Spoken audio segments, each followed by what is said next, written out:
வணக்கம். ஓஷோ உலகம். ஓஷோ தான் எழுதிய நூலில் வாழ்க்கையை பற்றி மிக உயர்ந்த ஒரு விஷயத்தை சொல்லியிருக்காரு. என்ன அப்படின்னா, இந்த வாழ்க்கை அப்படின்றதுக்கு பாருங்கள், இது அழகானது, சிறந்தது, உயர்ந்தது, உன்னதமானது. அதுதான் உண்மை. ஆனால் எத்தனை பேருக்கு நமக்கு வாழ்க்கை சிறந்ததாகவும் உயர்ந்ததாகவும் மிக சிறப்பாக இருப்பதாகவும் நமக்கு தோன்றுகிறது. யோசித்து பாருங்கள். இப்போ இந்த வாழ்க்கையை அருமையாக அழகாக இருக்கக்கூடிய ஒரு வாழ்க்கையை அழகற்றதாகவும் சிறப்பானதாக இல்லாததாகவும் ஆக்கி வைத்திருப்பது யார்? வேறு யார்?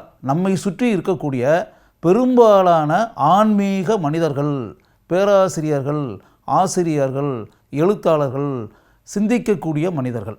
இவங்க எல்லாருமே எப்படின்னா, எல்லாருக்கும் அவங்கவுங்களுக்கு கொள்கைகள், கோட்பாடுகள் இதெல்லாம் வச்சுருக்காங்க. நிறைய விஷயங்களை கற்று வச்சுருக்காங்க. நிறைய விஷயங்களை தெரிந்து வைத்திருக்கிறார்கள். அப்படி தெரிஞ்சு வச்சுருக்கக்கூடிய எல்லாமே அவங்கவுங்க மனசுக்குள்ளே என்ன வச்சுருக்காங்களோ அந்த கருத்துக்களை எல்லாம் உங்கள் மேலே திணிச்சு, இதை பின்பற்றி நீங்கள் நடங்கள் அப்படின்ற மாதிரி உங்களை சொல்லி, அவர்களுடைய பாதைக்கு உங்களை இழுத்து, அவர்கள் கற்பனை பண்ணி வைத்திருக்கக்கூடிய பல விஷயங்களை உங்களை பின்பற்ற செய்து, அந்த பாதையில் உங்களை நடக்க வைத்து, உங்களை தவறான பல பாதைகளுக்கு அவர்கள் அழைத்து சென்று விட்டார்கள். இப்போதும் அழைத்து சென்று கொண்டிருக்கிறார்கள். அது எதுவுமே தெரியாமல் நீங்கள் அவங்களாம் பெரிய ஆளுங்க தானே, பெரிய மேதைகளாச்சே, பெரிய சிந்தனைகள் பண்ணக்கூடிய ஒரு மனிதர்களாச்சே, மிகப்பெரிய அளவில் பிஹெச்டிலாம் வாங்கின பேராசிரியராச்சே, எத்தனையோ புத்தகங்கள் எழுத்தாளராச்சே, கவிஞராச்சே அப்படின்றதெல்லாம் நினச்சிட்டு, அதே மாதிரி எவ்வளவோ வேதங்களை கரைத்து குடித்த ஆன்மீக பெரியவராச்சே அப்படின்றதெல்லாம் நினச்சி நீங்கள் அவங்கள பின்பற்றி நடந்து போய், அந்த வாழ்க்கையில் நீங்கள் எதையாவது அனுபவிச்சிருக்கீங்களா? இல்லாட்டி அந்த வாழ்க்கையை நீங்கள் ஏதாவது ரசித்திருக்கிறீர்களா? இல்லாட்டினா அந்த வாழ்க்கையை நீங்கள் ருசித்திருக்கிறீர்களா? அந்த வாழ்க்கையின் உன்னதமான தருணங்களை அனுபவித்து அதில் சந்தோஷத்தையும் கிளர்ச்சியையும் உற்சாகத்தையும் நீங்கள் அடைந்திருக்கிறீர்களா அப்படின்னு பார்த்தோம்னா அப்படி எதுவுமே இல்லை. எதுவுமே அடையாமல் உங்களுக்கு வாழ்க்கை மிகவும் பயனற்றதாகவும், ஆங்கிலத்தில் கூறுவதாக இருந்தால் லைஃப் வித் போரிங் அப்படின்றோம்ல, போரடிக்கக்கூடிய வாழ்க்கையாகவும் நீங்கள் உணர்கிறீர்கள்.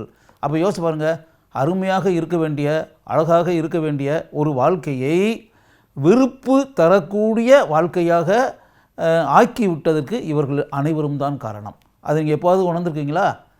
நீங்கள் அப்படியே தனியாக உட்காந்து யோசிச்சு பாருங்கள். பெரும்பாலான மனிதர்கள், இந்த ப்ரோக்ராம் நீங்கள் பார்த்துட்ருக்கீங்களா, பெரும்பாலான மனிதர்கள் வாழ்க்கையில் நீங்கள் ஹாப்பியாக இருக்கீங்களா அப்படின்னு பார்த்தீங்கன்னா பெரும்பாலும் இருக்காது. நீங்கள் ஏதாவது சுமைகளை தூக்கிக்கிட்டு, பொறுப்புகளை சுமந்துக்கிட்டு, உங்களுக்குன்னு இருக்கக்கூடிய கடமைகளுக்காக பல காரியங்களை செய்து கொண்டு, எந்திரத்தை போல காலையிலிருந்து இரவு வரை எந்த விதமான புன்னகையும் புன்சிரிப்பும் எதுவுமே முகத்திலோ உதட்டிலோ இல்லாமல், எந்திரத்தை போல, மிஷினை போல இயங்கி கொண்டு, அது பார்த்திங்கன்னா வெறுப்படைஞ்சு போய், பெரும்பாலான மனிதர்களுடைய முகத்தை பாருங்கள், அப்படியே கவலையில் மூழ்கி, எப்போவுமே சோகமான கண்களுடன், சோகமான முகத்துடன், கவலை நிரம்பிய முகத்துடன், இப்படிப்பட்ட மனிதர்களை தான் நம்ம பார்த்துக்கிட்டே இருக்கோம்.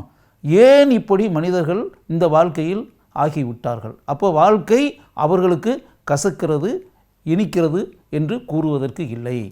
அவங்க வாழ்க்கையை இனிப்பதை போல உணரவில்லை. வாழ்க்கை டேஸ்டி அப்படின்றோம்ல, அப்படி இருப்பதாக அவர்கள் நினைக்கவில்லை. அவங்க அப்படியே வேறு வழியே இல்லாமல் ஏதோ பிறந்துட்டோம், வாழ்வோம், எவ்வளோ நாள் வாழ்கிறோமோ அவ்வளோ நாள் வாழ்ந்து ஒரு நாள் செத்து போவோம். இப்படியா மனிதர்கள் வாழ்கிறது?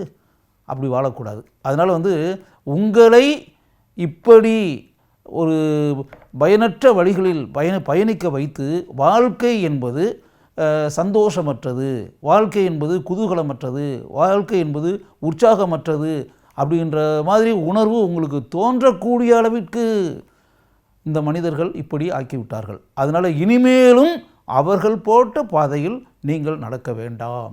நீங்கள் உங்களுக்குன்னு மூளை இருக்குல்ல, உங்களுக்குன்னு மனம் இருக்குல்ல, உங்களுக்குன்னு இதயம் இருக்குல்ல, உங்களுக்குன்னு சிந்தனை செய்யக்கூடிய ஆற்றல்கள் இருக்குல்ல, தனியாக உட்காந்து சிந்திச்சு யாருடைய பாதையிலும் நம்ம நடக்க வேண்டாம். நமக்கு வாழ்க்கையில் எப்படிப்பட்ட பாதைகள் நடந்தால் வாழ்க்கை சுகமாக இருக்கும், சந்தோஷமாக இருக்கும் அப்படின்றத மனசுக்குள்ளே நினச்சிக்கிட்டு நீங்கள் தனியாக உட்காந்து சிந்திச்சு பாருங்கள். அப்போ நம்ம எப்படி வாழ்க்கையை அமைச்சிக்கிட்டால் நமக்கு சந்தோஷமாக இருக்கும், எந்த பாதையில் சென்றால் வாழ்க்கை சந்தோஷமாக இருக்கும், எப்படிப்பட்ட கொள்கைகளை பின்பற்றினால் சந்தோஷமாக இருக்கும், வாழ்க்கையை கசப்பான நிலையிலிருந்து இனிமையான நிலைக்கு மாற்றுவது எப்படி அப்படின்றதெல்லாம் யோசிச்சு பாருங்கள். அப்படி யோசிச்சு பார்த்தீங்கன்னா இப்போ வந்து ஆழமாக சிந்தித்து அப்படின்ற அந்த ஆழமாக சிந்திப்பது அப்படின்றத தட் இஸ் மெடிடேஷன். ஆழமாக சிந்திப்பது, ஆழமாக அரை மணி நேரம் 1 மணி நேரம் தனியாக உட்காந்து சிந்திங்க.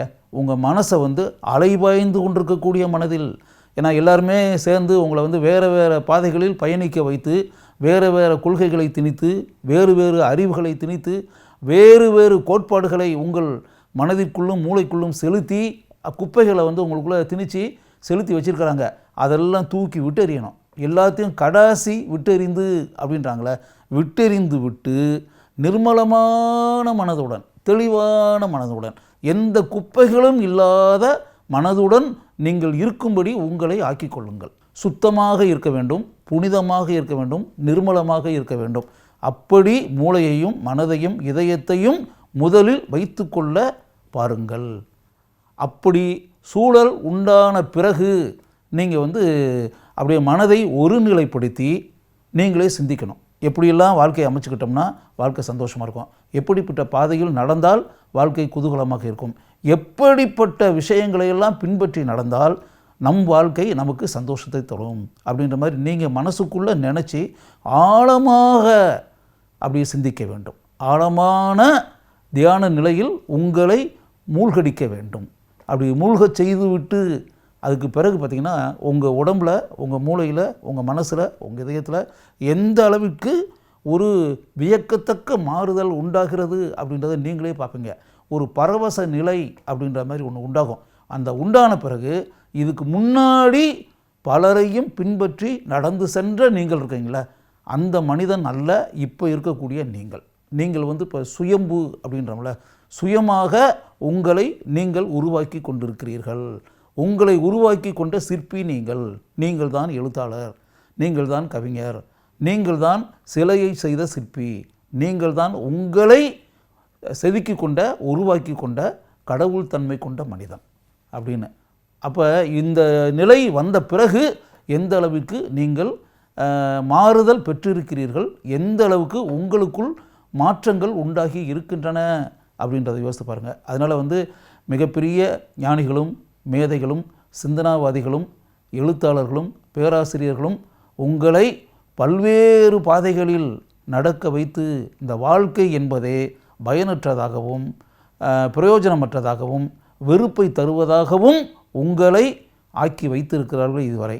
அப்படிப்பட்ட நிலையிலிருந்து மாறி வாழ்க்கை அழகானது, உயர்ந்தது, உன்னதமானது, சிறந்தது, பாராட்டக்கூடியது, ரசிக்கக்கூடியது, அனுபவிக்கக்கூடியது அப்படின்ற அளவுக்கு உங்களுடைய வாழ்க்கையை நீங்களே மாற்றிக்கொள்ள வேண்டும். அப்படி மாற்றி வைத்த பிறகு வாழ்க்கை எந்த அளவிற்கு இனிமையான ஒன்றாக இருக்கிறது என்பதை நீங்களே உணர்வீர்கள்.